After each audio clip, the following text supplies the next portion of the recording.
Hello students, कैसे हैं आप सब लोग। उम्मीद करती हूँ सब अच्छे होंगे और स्वस्थ होंगे। मैं Meena Rana ICT virtual class में आपका स्वागत करती हूँ। स्टूडेंट्स, हम पढ़ रहे हैं क्लास 10th की हिंदी और समर कैंप में हम यहाँ पर पढ़ रहे हैं संक्षिप्त बुद्ध चरित्र। तो हमने प्रीवियस लेक्चर में धर्म चक्र परिवर्तन पढ़ा और साथ में थोड़ा सा हम पढ़ चुके हैं दीक्षादान। तो आइए इसी को हम शुरू करते हैं। तो काशी के मृगदाव में धर्म चक्र का परिवर्तन करने के बाद भगवान बुद्ध ने अपने निर्वाण धर्म में अश्व जित आदि 5 भिक्षुओं तथा अन्य मुनियों को दीक्षित किया। इसके बाद जब इन्होंने धर्म चक्र परिवर्तन किया, इसके बाद इन्होंने धर्म में निर्वाण धर्म में अश्वजित आदि 5 भिक्षुओं तथा अन्य मुनियों को दीक्षित किया। और कुछ समय बाद वहां यश नाम का एक कुलपुत्र आया। भगवान बुद्ध ने उसे उपदेश दिया था। बुद्ध के वचन सुनकर उसे ऐसी शांति मिली जैसे धूप में तपे व्यक्ति को नदी की जलधार में मिलती है। उस कुलपुत्र यश ने पूर्ण साधना से इसी शरीर से अर्हता प्राप्त की और अपने आप आभूषणों से सज्जित देखकर जब उसे लज्जा का अनुभव हुआ तो भगवान बुद्ध ने कहा कि हे वत्स, चाहे कोई आभूषण से अलंकृत हो या सिर मुंडाए हुए हो, उसके इससे कुछ भी अंतर नहीं पड़ता। भगवान बुद्ध ने उसे कहा कि चाहे कोई आभूषणों से, क्योंकि उसने जब ज्ञान प्राप्त किया तो उसे लगा कि आभूषण मैंने बेकार में पहने हुए हैं। तो भगवान बुद्ध ने उसे कहा कि चाहे कोई व्यक्ति आभूषणों से सुसज्जित हो, अलंकृत हो, या उसने अपना सिर ही मुंडवा रखा हो, इससे कोई भी अंतर नहीं है, इसमें जो है कोई भी प्रभाव नहीं पड़ेगा। जो समदर्शी है, जितेंद्रिय है, वे ही धर्म का आचरण करते हैं और कोई चिन्ह धर्म का कारण नहीं होता। वन में रहते हुए भी जो मन से विषयों को याद करते हैं, वे वन में भी गृहस्थी ही रहते हैं। और जिन्होंने मोह और इंद्रियों पर विजय पा ली हो, वे घर में रहकर भी सन्यासी बन सकते हैं या बने रहते हैं। यह बताने के बाद तथागत ने यश को भिक्षु कहकर संबोधित किया और उसको तथा उसके शिष्यों को अन्य 54 गृहस्थियों को सदधर्म में दीक्षित किया। तो इधर जो है भगवान बुद्ध ने उस यश नाम के भिक्षु को कहा, उसे कहा कि कोई व्यक्ति वन में रह रहा हो, इसका मतलब ये नहीं है कि वो जो है एक सन्यासी है। वन में रहकर भी यदि उसके मन में विषय हैं, विषय वासना है, तब भी वो जो है आपका एक गृहस्थी के समान है। और घर में रह रहे एक व्यक्ति जिसके मन में जो है सभी इंद्रियों पर जिसने विजय पा ली हो, जिसने मोह पर विजय पा लिया हो, वो घर में रहकर भी सन्यासी की तरह जीवन जीता है। वे घर में रहकर भी सन्यासी बने रहते हैं। और ये सब कह करके जो है भगवान बुद्ध ने उनको दीक्षित किया। साथ में उनके साथ जो 54 गृहस्थी थे उनको सदधर्म में दीक्षित किया। कुछ समय बाद इन शिष्यों में से अर्हता को प्राप्त 8 श्रेष्ठ शिष्यों ने भगवान बुद्ध की अभ्यर्थना की। तथागत ने उनसे कहा कि हे भिक्षुओं, तुम सब कृतार्थ हो गए, सभी दुखों से मुक्त हो। अब तुम लोग अलग अलग दिशाओं में जाओ, भ्रमण करो और दया भाव से दीनहीनों का कल्याण करो, उन्हें सद्धर्म का उपदेश दो। मैं भी अब महर्षियों की नगरी गया जाना चाहता हूँ, वहां विभिन्न प्रकार की सिद्धियों के मद से उन्मत्त कश्यप मुनि को अपने विनय धर्म से जीतना चाहता हूँ। तो इसको हम कल की क्लास में इतना पढ़ चुके थे। तो इधर जो है जब इन ऋषियों ने और यश नाम के उस भिक्षु ने शिक्षा प्राप्त की, दीक्षा प्राप्त की, इसके बाद इन्होंने 8 श्रेष्ठ शिष्यों को भी जो है भगवान बुद्ध ने इनकी पहले सबसे पहले 8 श्रेष्ठ शिष्यों ने भगवान बुद्ध की अभ्यर्थना की, प्रार्थना की। तथागत ने उनसे कहा कि हे भिक्षु, तुम सब कृतार्थ हो और सभी दुखों से मुक्त हो। भगवान बुद्ध के उपदेशों से जो है कृतार्थ हो गए थे और ये सभी दुखों से मुक्त हो। अब तुम लोग अलग अलग दिशाओं में जाओ, भ्रमण करो और दया भाव से दीनहीनों का कल्याण करो, उन्हें सदधर्म का उपदेश दो। मैं भी अब महर्षियों की नगरी जाना चाहता हूँ। वहां उन्होंने क्या कहा, विभिन्न प्रकार की सिद्धियों के मद से उन्मत्त कश्यप ऋषि ने जो है अनेक प्रकार की सिद्धियां प्राप्त कर ली, ठीक है, और वो अपने सिद्धियों के मद से जो है उन्मत्त थे, इसलिए वो अपने विनय धर्म से उन्हें जीतना चाहते थे। तो चलिए अब जो है भगवान बुद्ध के आगे के हम प्रसंग को यहाँ पढ़ेंगे। इस प्रकार सद्धर्म के प्रचार के लिए अपने शिष्यों को विभिन्न दिशाओं में विदा करके तथागत भी गया के लिए चल पड़े। इधर भगवान बुद्ध ने अपने सभी शिष्यों को अलग अलग दिशाओं में भेज दिया और स्वयं वो गया के लिए प्रस्थान उन्होंने किया। कुछ समय बाद भगवान बुद्ध गया पहुंचे और वे वहां से सीधे कश्यप मुनि के आश्रम में गए। वहां जाकर उन्होंने कश्यप मुनि से अपने रहने के लिए कुछ स्थान मांगा। कश्यप मुनि ने उनका स्वागत तो किया, परंतु ईर्ष्यावश उन्हें मारने की इच्छा से एक ऐसी अग्निशाला में रहने के लिए कहा जिसमें एक भयंकर सांप रहता था। तो इधर जो है भगवान बुद्ध जो है अब पहुंच गए गया। वहां से वो सीधे कश्यप मुनि के आश्रम में गए। वहां जाकर उन्होंने कश्यप मुनि से अपने रहने के लिए कुछ स्थान मांगा। तो जैसे ही वो कश्यप मुनि के आश्रम में गए तो वहां उन्होंने उनसे रहने के लिए स्थान मांगा। कश्यप मुनि ने उनका स्वागत तो किया। देखिए, बाहरी कुछ लोग होते हैं ना, बाहर से आपको बहुत अच्छे दिखते हैं लेकिन अंदर से उनके जहर भरा होता है। तो कुछ ऐसा ही यहाँ पर कश्यप मुनि ने भी अपने चरित्र का प्रदर्शन किया। बाहर से उन्होंने भगवान बुद्ध का बड़ा आदर किया, सत्कार किया, लेकिन ईर्ष्या के कारण, ईर्ष्या मतलब सभी जगह उनकी चर्चाएं होने लग गई थी कि ये तो महामुनि हैं। और इधर कश्यप ऋषि भी जो है अनेक सिद्धियों से प्राप्त थे। कहते हैं ना, दो बराबर के जो टक्कर वाले लोग होते हैं उनके आपस में जो है ईर्ष्या हो जाती है। तो इधर कश्यप मुनि को लगा कि मैंने तो अनेक सिद्धियों को प्राप्त कर लिया है, भला इस व्यक्ति में क्या ऐसी महानता है। तो ईर्ष्या वो करते थे भगवान बुद्ध से, इसलिए ईर्ष्या के कारण उन्हें मारने की इच्छा से एक ऐसी अग्निशाला में रहने के लिए कहा जिसमें एक भयंकर सांप रहता था। तो उन्होंने जो है भगवान बुद्ध से ईर्ष्या वो करने लगे कश्यप मुनि, और उन्होंने क्या कहा कि ठीक है, स्थान तो मिलेगा लेकिन ऐसी अग्निशाला में रहने के लिए कहा जहां पर एक भयंकर सांप। तथागत निर्विकार भाव से अग्निशाला में गए और जो भगवान बुद्ध थे वो निर्विकार, कोई विकार उनके मन में नहीं था, कोई ऐसा विकार का भाव नहीं था, कोई ईर्ष्या नहीं, कोई द्वेष नहीं। तो वो जो है निर्विकार भाव से अग्निशाला में गए और शांति पूर्वक एक वेदी पर बैठ गए। महात्मा बुद्ध को अग्निशाला में निर्भय, अक्षुब्ध और शांत बैठा देखकर वह सर्प जो है बाहर आया और उसने फुटकार की। उसके विष की ज्वाला से सारी अग्निशाला जलने लगी, परंतु महात्मा बुद्ध जो है निर्विकार भाव से बैठे रहे। उन्हें विष की अग्नि से सर्प भी नहीं किया, स्पर्श भी नहीं किया। तो इधर जो है जैसे ही उस अग्निशाला में भगवान बुद्ध जो है शांति पूर्वक एक वेदी पर बैठ गए, तो महात्मा बुद्ध जो है अग्निशाला में निर्भय, अक्षुब्ध और शांत बैठा देख करके वह सर्प जो है बाहर आ गया। उसने जो है फुटकार की और उसके विष की ज्वाला से सारी अग्निशाला जलने लगी, परंतु भगवान बुद्ध, महात्मा बुद्ध जो है निर्विकार भाव से बैठे रहे। उन्हें विष की अग्नि ने स्पर्श भी नहीं किया। महासर्प ने जब भगवान तथागत को शांत मुद्रा में बैठा देखा तो वह आश्चर्यचकित होकर प्रणाम करने लगा। आश्रमवासी अग्निशाला को जलता हुआ देखकर चिल्लाने लगे, अरे भिक्षु जल गया, भिक्षु जल गया। परंतु जब सुबह हुई तो इधर जो है महासर्प ने जब देखा कि ये व्यक्ति जो है बिल्कुल शांत मुद्रा में बैठा हुआ है और जो है कोई भी प्रभाव नहीं पड़ रहा है, तो उस सर्प ने भगवान बुद्ध को प्रणाम किया। आश्चर्यचकित होकर के प्रणाम करने लगा।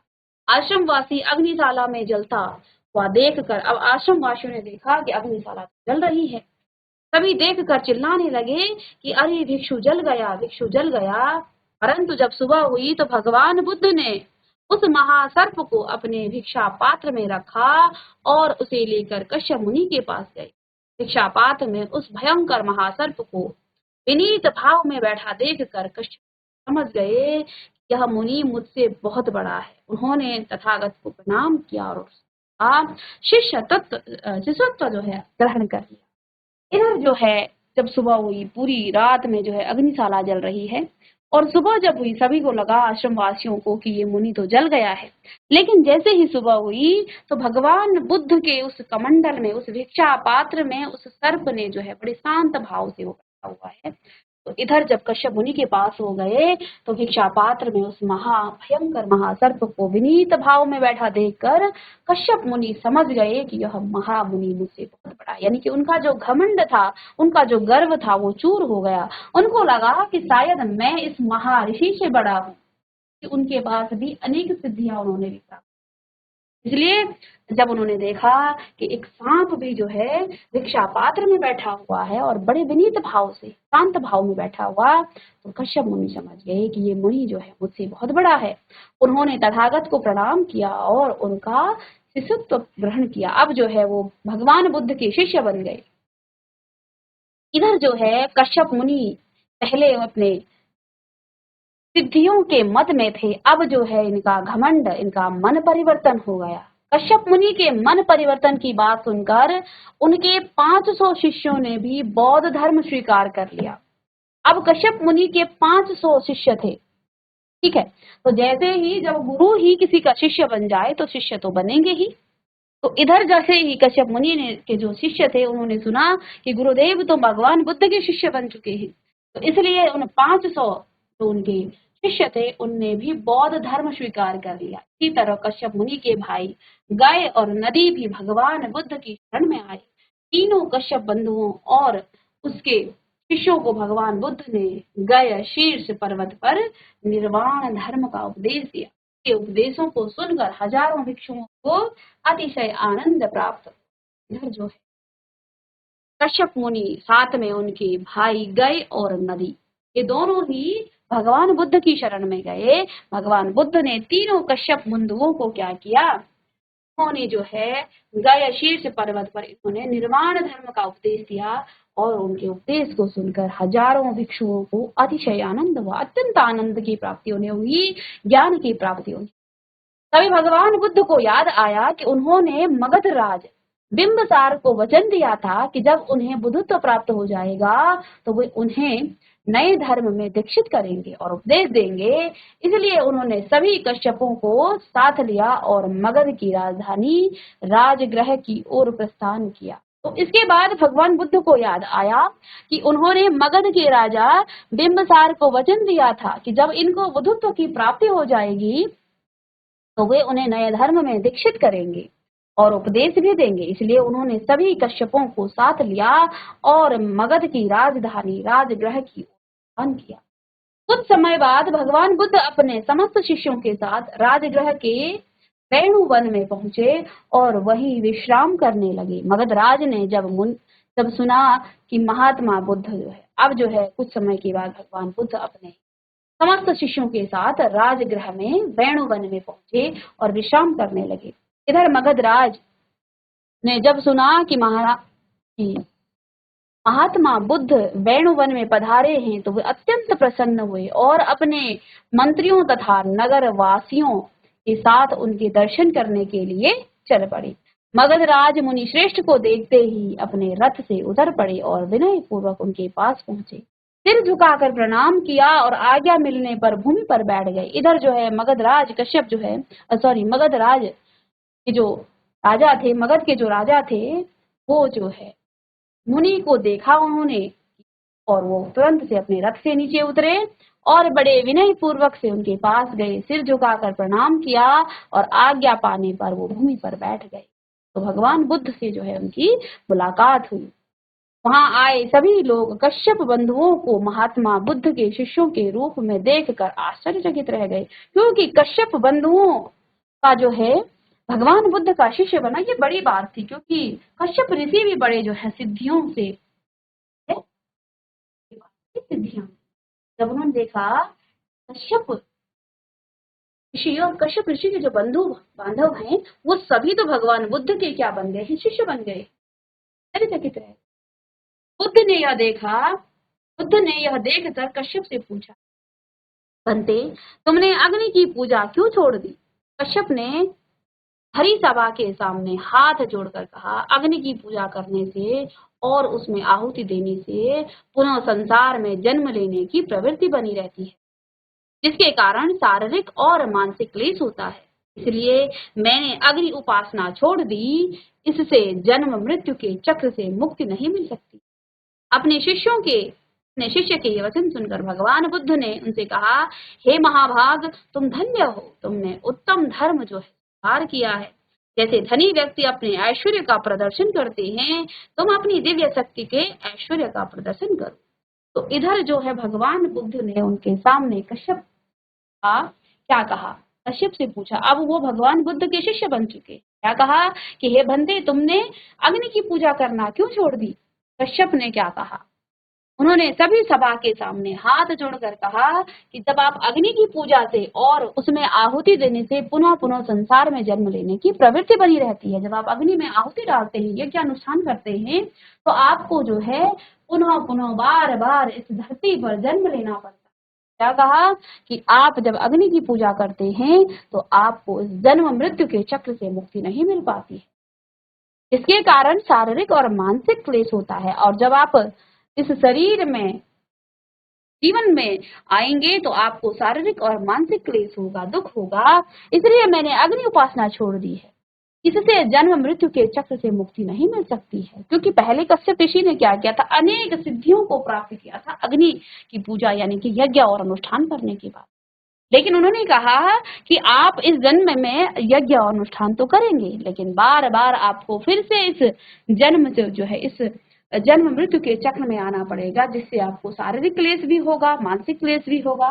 तो इसलिए उन्होंने कहा कि अब जो है मैंने अग्नि की पूजा करना छोड़ दिया है, इससे जन्म मृत्यु के चक्र से मुक्ति नहीं मिल सकती है। अपने शिष्य के ये वचन सुनकर भगवान बुद्ध ने उनसे कहा, क्या कहा कि हे महाभाग, तुम धन्य हो, तुमने उत्तम धर्म स्वीकार किया है। जैसे धनी व्यक्ति अपने ऐश्वर्य का प्रदर्शन करते हैं, तुम अपनी दिव्य शक्ति के ऐश्वर्य का प्रदर्शन करो, यानी कि तुम बताओ दुनिया को कि आप जो हैं किस धर्म को अपनाओ। यह सुनकर कश्यप ने अनेक यौगिक चमत्कार दिखाए, जैसे आकाश में उड़ना, उठना, बैठना, सोना, अग्नि के समान जलना आदि इस प्रकार के अनेक, क्योंकि उनको जो है अनेक सिद्धियां प्राप्त थी।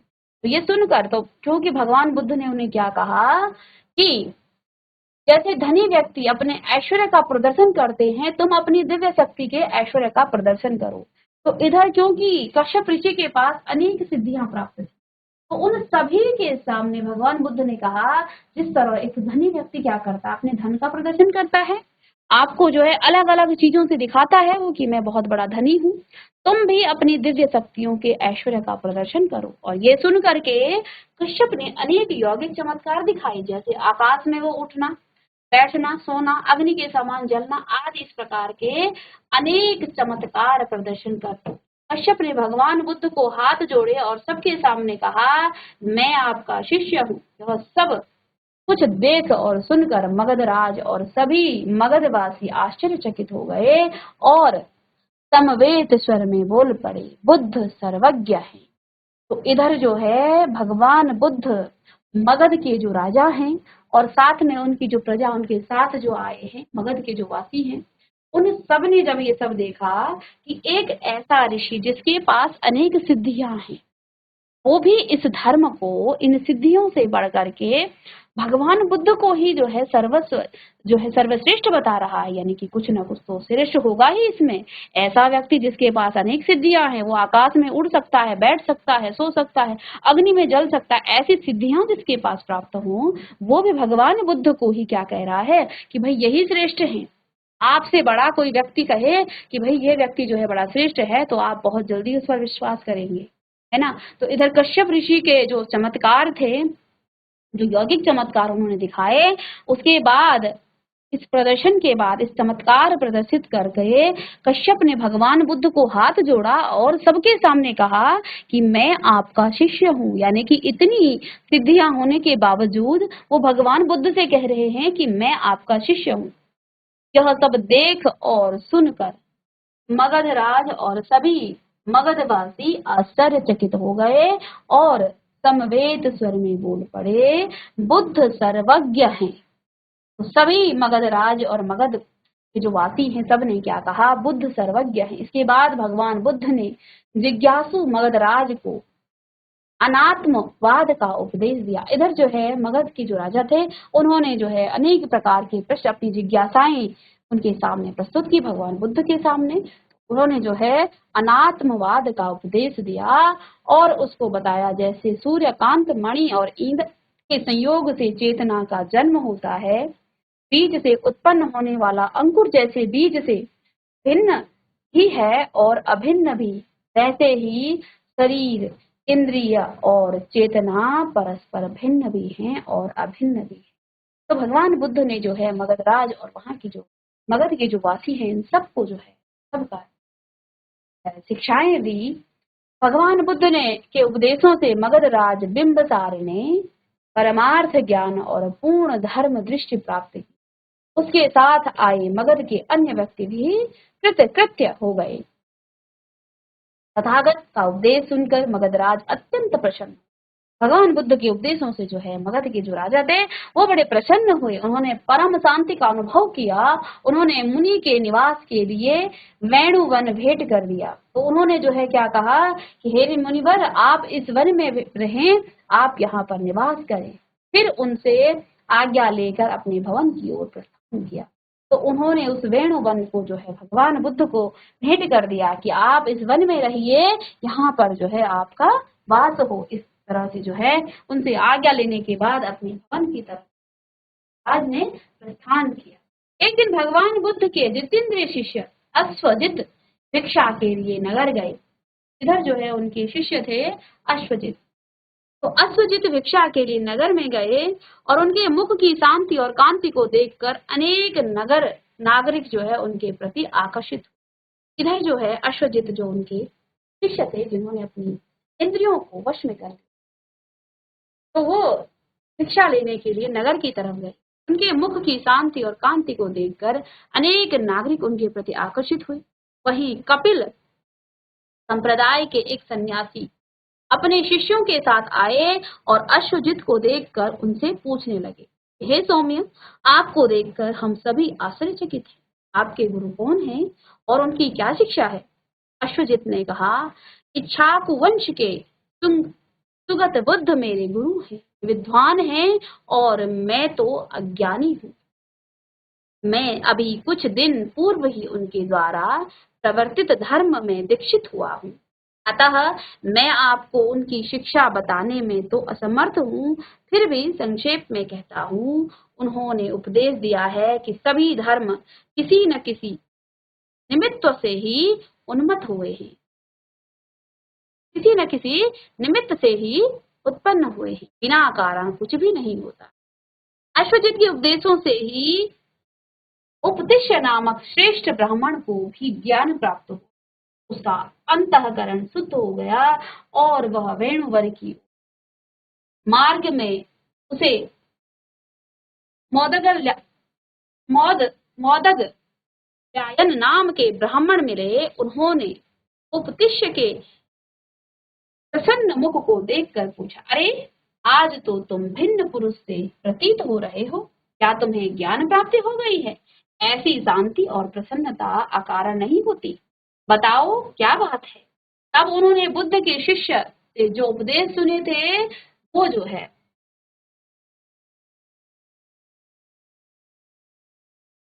वो मोदगल्यायन को बताया। उनका कुछ ऐसा प्रभाव हुआ कि मोदगल्यायन को ही जो है सम्यक दृष्टि प्राप्त हो गई। तब दोनों अपने अपने शिष्यों के साथ भगवान बुद्ध के दर्शन के लिए वेणु बन गए। तो इधर जो है अश्वजित जब उस नगर में गया भिक्षा लेने, तो वहां पर क्योंकि अब वेणुवन में ही वो रहते थे, ठीक है, तो उनको मार्ग में ही मोदगल्यायन नाम के ब्राह्मण मिले। तो उन्होंने क्या कहा, शिष्य के प्रसन्न मुख को देखकर क्या पूछा कि अरे आज तुम अलग लग रहे हो, आज तुम्हारा मुख में जो है अलग प्रकार की चमक है, क्या तुम्हें ज्ञान प्राप्ति हो गई है? ऐसी शांति और प्रसन्नता अकारण नहीं होती, बताओ क्या बात है? तब उन्होंने बुद्ध के शिष्य से जो उपदेश सुने थे वे मोदगल्यायन को भी बताया था। उसका कुछ ऐसा प्रभाव हुआ कि मोदगल्यायन को भी सम्यक दृष्टि प्राप्त हो गई। तब दोनों अपने अपने शिष्यों के साथ भगवान बुद्ध के दर्शन के लिए वेणुवन चले गए। इन दोनों को शिष्य मंडली के साथ वेणुवन में आते देखकर महामुनि बुद्ध ने अपने शिष्यों से कहा, ये दोनों मेरे प्रमुख शिष्य हैं, उसमें से एक ज्ञानी है और दूसरा दिव्य शक्ति संपन्न है। जब वे निकट आ गए तो भगवान बुद्ध ने उन दोनों से कहा, शांति की इच्छा वाले को आपका स्वागत है। आप उत्तम धर्म को भली भांति समझिए। तथागत के प्रवचनों को सुनकर दोनों साधु मुग्ध हो गए और उन्होंने अपनी जटा और दंड त्याग दिए और कासाय वस्त्र धारण कर लिए। उन्होंने अपने शिष्यों के साथ मस्तक झुकाकर भगवान बुद्ध को नमस्कार किया और उनके आदेशों का पालन किया, तमस और साधना करके परम पद प्राप्त कर। इसके बाद तथागत की ख्याति सुनकर कश्यप वंश के एक धनी ब्राह्मण ने अपनी पत्नी और संबंधियों को त्याग दिया। अब देखिए इधर जो है भगवान बुद्ध की जो ख्याति है वो पूरे क्षेत्र में फैल गई। तो अब कश्यप वंश के एक धनी ब्राह्मण ने क्या किया, अपनी पत्नी और संबंधियों को त्याग दिया और वह निर्वाण की इच्छा से एक दिन भगवान बुद्ध के पास आ गया। उसने प्रणाम करके निवेदन किया कि हे गुरुवर, मैं आपका शिष्य हूँ, आप मेरा मार्गदर्शन कीजिए। नवागत शिष्य की बातें सुनकर भगवान बुद्ध ने उसे अपने पास बिठाया और उपदेश दिया। उसने अपनी प्रखर बुद्धि से तथागत के उपदेशों को भली भांति हृदय गम किया। बाद में उन्हें भी महाकाश्यप के नाम से प्रसिद्धि मिली। तो वो जो ब्राह्मण था, जिसने अपना धनी ब्राह्मण, उसने अपने पत्नी और अपने बच्चों को छोड़ करके वो भगवान बुद्ध की शरण में गया। ठीक है। तो बाद में जो है जब इसने भगवान बुद्ध का उपदेश सुना तो इसको जो है महाकाश्यप के नाम से प्रसिद्धि मिली, यानी कि ये जो है भगवान बुद्ध के प्रमुख शिष्य हैं उनमें से एक रहा। ठीक है। इधर देखिए, अब इसके बाद नेक्स्ट है अनाथ पिंडद की दीक्षा। इधर जो है भगवान बुद्ध ने धर्म चक्र परिवर्तन किया, अनेक शिष्य बने भगवान बुद्ध के। अब है अनाथ पिंडक की दीक्षा। एक बार क्या हुआ, उत्तर की ओर से कौशल देश का एक धनी गृहपति वेणुवन आया। गरीबों को दान देना उसका स्वभाव था और इसलिए वह जो है दत्त नाम के से प्रसिद्ध था। तो ये जो है ये एक धनी गृहपति था जो वेणुवन आया था। ये गरीबों को दान देता था, उसका स्वभाव था, इसलिए वह जो है सुदत्त नाम से प्रसिद्ध था। जब उसने सुना कि महामुनि यही निवास कर रहे हैं तो उनके निकट गया और उन्हें श्रद्धा पूर्वक प्रणाम किया। तथागत ने उसके श्रद्धा भाव को देखकर कहा, हे सौम्य, तुम धर्म को जानते हो। दर्शन की लालसा से रात्रि के समय भी अपनी निद्रा को त्याग कर तुम यहाँ आए हो, इसलिए तुम नैष्ठिक पद के अधिकारी हो। आओ तुम उसी परम पद के दर्शन करो। निष्काम दान करने से इस लोक में यश और परलोक में उत्तम फल मिलते हैं। अतः तुम दान करो, शील और शिष्टाचार का पालन करो, विषयों की आसक्ति त्याग कर सभी प्रकार के दुखों से मुक्त हो जाओ। इधर जो है इस व्यक्ति ने, यानी कि जो ये धनी एक गृहपति वेणु नाम के उस वन में पहुंचा और वो उसने जब सुना कि यहाँ पर महामुनि निवास करते हैं तो वो उनके पास चले गए। ठीक है। भगवान बुद्ध ने उसका श्रद्धा भाव देखा और उनसे क्या कहा कि हे सौम्य, तुम धर्म को जानते हो। दर्शन की लालसा से रात्रि के समय तुम अपनी निद्रा को त्याग कर मुझसे मिलने आए हो, इसलिए तुम जो है नैष्ठिक पद के अधिकारी हो। आओ उसी परम पद के दर्शन करो। निष्काम दान करने से इस लोक में, तो भगवान बुद्ध ने कहा कि तुम्हारा जो है कोई मतलब नहीं, कोई मतलब इसमें अपना निजी जो है स्वार्थ नहीं है। तुम जो है निष्काम भाव से क्या कर रहे हो, दान कर रहे हो।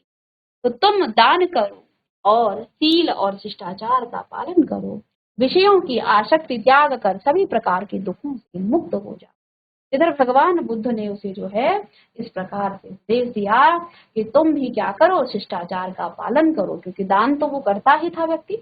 तो तुम दान करो, शिष्टाचार का पालन करो और साथ में विषयों की आसक्ति त्याग कर सभी प्रकार के दुख से मुक्त हो जाओ। यानी कि दान करो, शिष्टाचार का पालन भी करो, लेकिन विषयों की आसक्ति त्याग कि मुझे जो है और चाहिए। कुछ लोग दान करते ना तो ये सोचते हैं कि मुझे और धन मिले। इन विषयों से तुम क्या हो जाओ, मुक्त हो जाओ और दुखों से मुक्त हो जाओ। इसको भी भगवान बुद्ध ने उपदेश दिया कि विषयों की आसक्ति जब तक तुम्हारे मन में रहेगी तब तक तुम जो है दुखी रहोगे। इसलिए दान करो, अच्छा काम है, धर्म का पालन करो, शील और शिष्टाचार का पालन करो, लेकिन विषयों की आसक्ति को त्याग दो। यानी कि विषयों से तुम दूर हो जाओ और सभी प्रकार के दुखों से मुक्त हो जाओ। इस प्रकार से भगवान बुद्ध ने उसको जो है उपदेश दिया।